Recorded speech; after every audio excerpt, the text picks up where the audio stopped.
Ada cukup banyak karakter di One Piece yang awalnya berada di pihak musuh. Mereka melawan topi jerami, menyakiti karakter lain, atau terlibat dalam aksi jahat. Namun kemudian berubah dan kini terasa sepenuhnya berada di sisi baik. Karakter yang masih terasa abu-abu seperti Crocodile tidak saya hitungnya. Meski kadang membantu Luffy, sosok seperti dia masih terasa berbahaya dan ambigu. Jadi siapa saja karakter yang benar-benar mengalami perubahan besar? Ini daftarnya.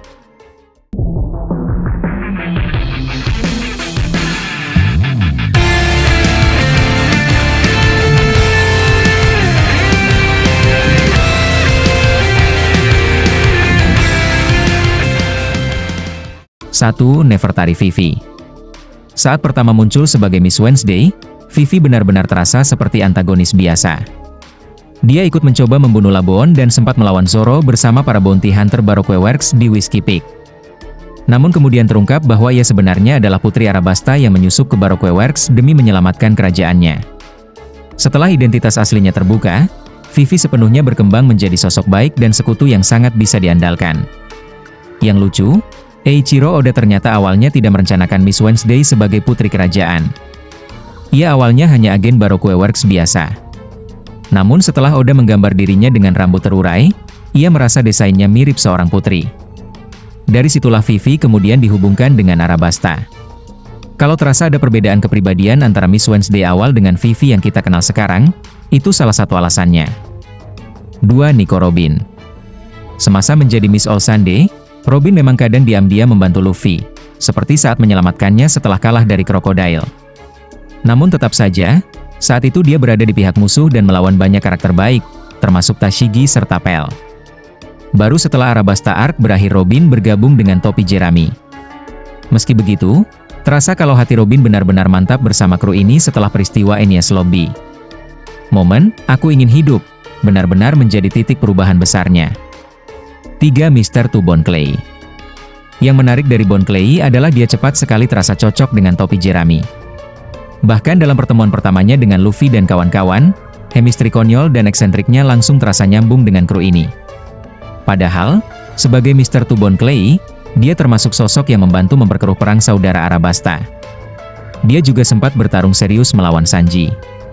Namun sejak akhir Arabasta Arc, setiap kali muncul Bone Clay hampir selalu menjadi sekutu luar biasa bagi Luffy.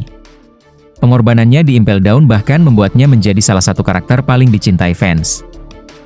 4. Franky. Karena sekarang Franky sudah identik sebagai tukang kapal kocak topi jerami, mudah lupa kalau awal kemunculannya dia cukup antagonistik. Anak buah Franky menghajar Usopp sampai babak belur demi uang hasil penjualan Going Merry, dan Franky sendiri sempat bentrok langsung dengan Luffy. Makanya di awal-awal Water 7 Arc, fans sempat mengira bahwa yang akan jadi tukang kapal topi jerami adalah Paulia atau Kaku, sementara Franky akan jadi antagonis. Namun begitu masa lalunya terungkap, terlihat bahwa Franky sebenarnya punya hati yang baik.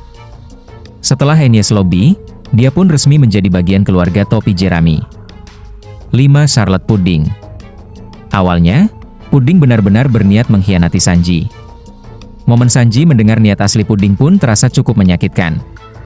Namun ironisnya, justru ketulusan Sanji membuat hati Pudding luluh. Untuk pertama kalinya, ada orang yang memuji mata ketiganya tanpa rasa jijik. Dari situ, Pudding perlahan berubah menjadi sekutu penting bagi topi jerami selama Woleke Island Arc. 6. Denjiro. Semasa menggunakan identitas bos Kyoshiro, Denjiro terlihat seperti pendukung setia Orochi. Ia melindungi Orochi, memimpin Yakuza, dan bahkan sempat bertarung imbang melawan Zoro. Namun ternyata semua itu hanyalah penyamaran panjang. Denjiro sebenarnya tetap setia kepada Kozuki Oden dan hanya menunggu momen tepat untuk bergerak. Begitu momen itu tiba, menjelang raid Onigashima, ia langsung kembali menjadi salah satu Akazaya Nine yang paling loyal dan berbahaya. 7. Hachan. Sebagai salah satu anak buah Arlong, Hachan jelas berada di pihak yang menindas desa Nami. Ia bahkan harus dilawan Zoro dalam Arlong Park Arc. Namun dibanding anggota Arlong lain, Hachan sejak awal memang terasa punya sisi konyol dan tidak sepenuhnya jahat. Setelah peristiwa Arlong Park, dia benar-benar berubah dan bahkan menyesali perbuatannya di masa lalu. Perannya di Sabaody pun membantu menunjukkan bahwa Hachan sekarang benar-benar berada di sisi baik. 8. Boa Hancock. Memang mode jahat Hancock tergolong singkat. Namun saat pertama muncul, dia terasa cukup antagonistik. Hancock sempat mengubah Marguerite menjadi batu meski Marguerite terasa tulus membantu Luffy.